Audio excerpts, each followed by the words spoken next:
Welcome to Without Limits with Matt and Amy. So glad that you've joined us today. Today we want to talk about puzzle pieces. We have a few puzzle pieces here. Gone are the days where our kids are little, so we didn't have any like big puzzle pieces. We just have little ones. But I like doing puzzles. I think they're fun. We really haven't done a lot of puzzles lately because it can take some time. And some puzzles can be really challenging. Which kind of brings us to what we're talking about today. Sometimes our life feels like a puzzle. You've got a million pieces scattered everywhere, and if you're missing one, oh my goodness, you look for hours for a missing puzzle piece. That can be really frustrating. And but sometimes it feels that way in our lives. Sometimes we can have the wrong pieces there too. So when your kids get a hold of your puzzles and you've got two puzzles mixed together. Or in this case, there's actually a puzzle on both sides. On both sides. Which can be like really confusing. So based on your choice, it'll determine your outcome, huh? So what we want to talk about, really discuss, is about things coming together in your life, in our life. We have all these pieces and all these things that we're already doing, and then there's other things coming onto the table for us, dreams and things we want to move into and touch, and we want to break the myth of, I know leaders that do that. I know pastors that do that. People just do this. They just get into default living, and then just maybe next Monday or next Sunday, everything will change. It will be all different. Everything that we believed for will all happen, and it will be there. And that's a fallacy. Nothing changes. Yeah, and then you have, a lot of people whose lives just are in so much chaos. And, I'm just going to speak about women here for a minute because I am female. And for a lot of women, I know, it seems like there are so many expectations. Society puts a lot of expectations on women about careers, and, you've got family and different things. And it can become very overwhelming. I see a lot of women, and men too, but a lot of women who just live lives full of chaos. They get up every morning, shoot from the hip, and pray that they don't kill someone. I'm serious, like just praying that they make it through the day. And it's to live like that in such disorder can be so frustrating. No wonder there's breakdowns and anxiety and different issues that come, right? And you find yourself doing all the things and focusing on the things that you don't want to be doing, right, and not having time for the things that you really want to. Or you play fireman and find yourself just putting out fires all day. Never accomplishing anything that way. I find it like that sometimes at work. You go and it's like 2:00 in the afternoon, and you look at your to-do list and nothing's been crossed off because you spent the whole day just putting out fires. Right. Yeah. So ministry that's can be not like good. that. Exactly. All kinds of things. Just all you're doing is dealing with everyone else's problems and get nothing accomplished really that will help in the long term. That's it's right. just you take no ground. You don't see a picture, and so you've got all of these pieces that are constantly there, just sitting in front of you. So what does that do? And you kind of just you feel never like, get to really is it worth see it? What am I doing here? Yeah, what am I doing? Is it worth it? Like what's going on? Like, and then people second guess it, and they leave and walk away from ministry, marriages. Just walk away from things and put themselves in a worse place than ever. So we want to look at the concept of order. It just means what we're talking about with these puzzle pieces is bringing things together. Wouldn't you like to bring things together in your life? That'll bring clarity. And when you have clarity, you can run. But anyway, so you bring things together. And order, it's cohesion. There's a cohesion, right? Where the opposite of order is disorder. Which actually is, if you look at the Bible, Paul warns people about those who live disorderly lives. Well, then he's really saying undisciplined. A lack of discipline, undisciplined. So when we have no order, there's a lot of frustration. Frustration is a good sign that something needs to change. Yeah, definitely so. And when we think undisciplined, sometimes people think, well, they're bad people. They're people who are all engaged with sin. And that can be undisciplined, of course, people who just follow their own way. But undisciplined is also just that lack of order. Things are not they let the external form their internal, really. That's lack of discipline. Exactly. So it's just kind of, it is the shooting from the hip. And I'm not talking about, spontaneity can sometimes be fun and adventuresome. That's not what I'm talking about. I'm talking about just living a life where you shoot from the hip. It's undisciplined, really. It has, in other words, it has no order, no focus, and nothing real substantial or really substantial gets accomplished. Right. So we're going to talk about this. Look at Psalm 37:23, and I'm going to read that one.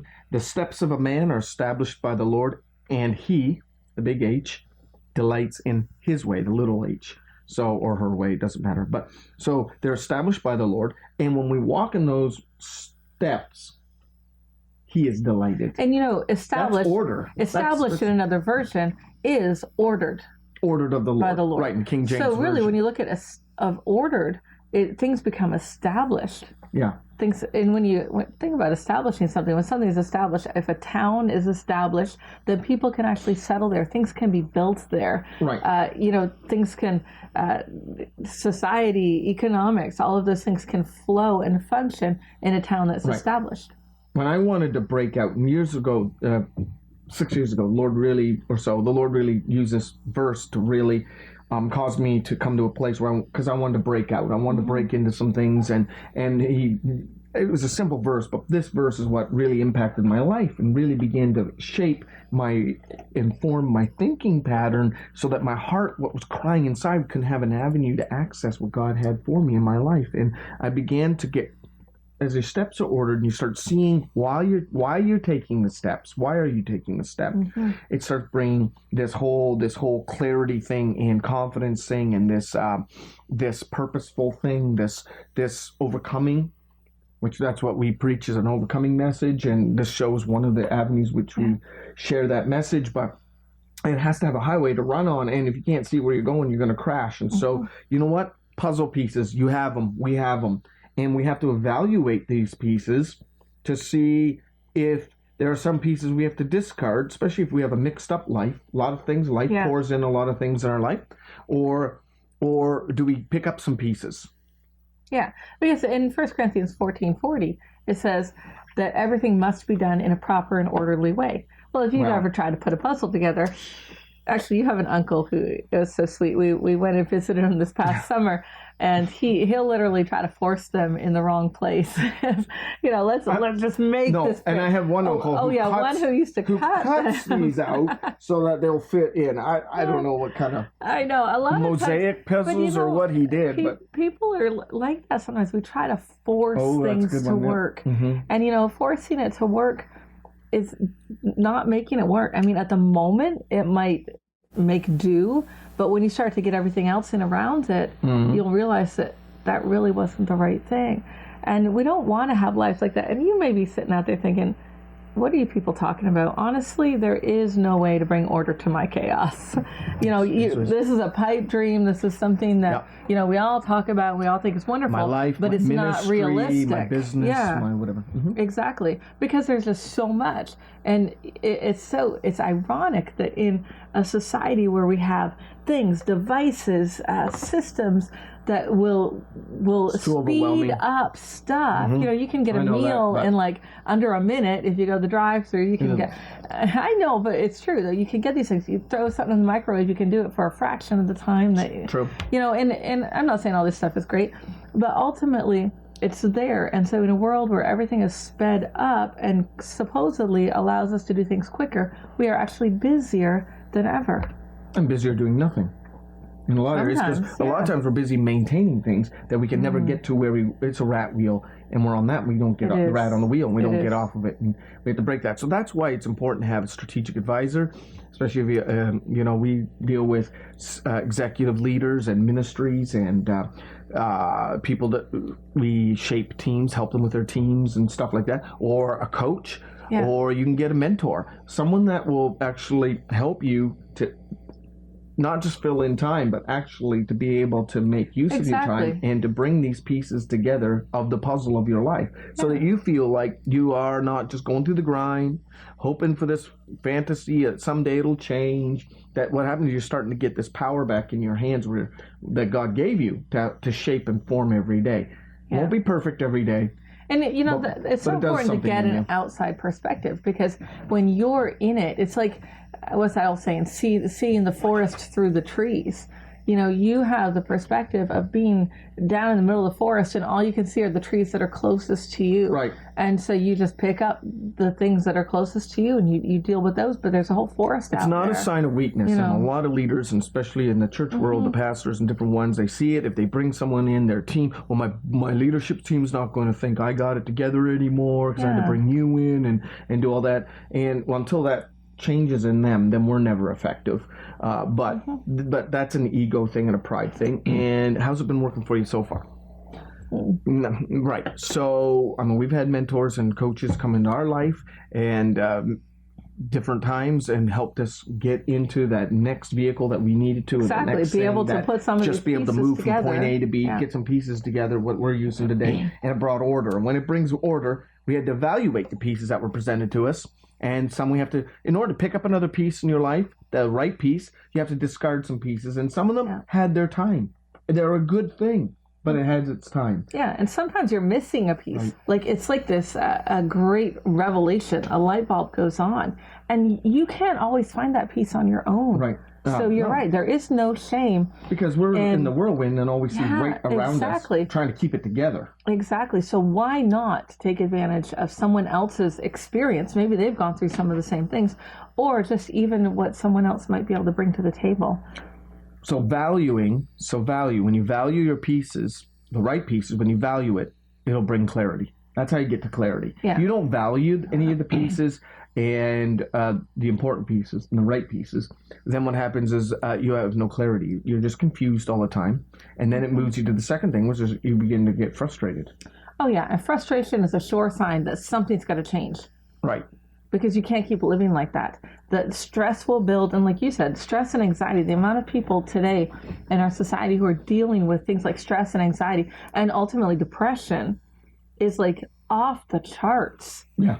And as people of God, as limit breakers, we don't have time to deal with anxiety, stress, and depression because those things will limit us. And that's not what God has for you. No, that is not his portion. And so it's taking oftentimes these pieces. The expectations of others that are on your life, they take away from your calling. You're not able to fulfill it, which then you become unhappy. And anyway, it's the wrong piece. It's a wrong puzzle piece. Yeah. And it is a puzzle because it just doesn't belong. Yeah. It's a wrong one. And sometimes a lot of people are really good at giving you pieces that are the wrong ones. That's true. And so we're carrying these expectation pieces that are weighing us down. Yeah. And you have to know. Isn't a pastor supposed to do that? Isn't a leader supposed to do that? Isn't a limit breaker? Isn't a business person supposed to do this? And yet those are models with no success rates in them whatsoever. And they're just hoping one day it'll change. That doesn't work at all.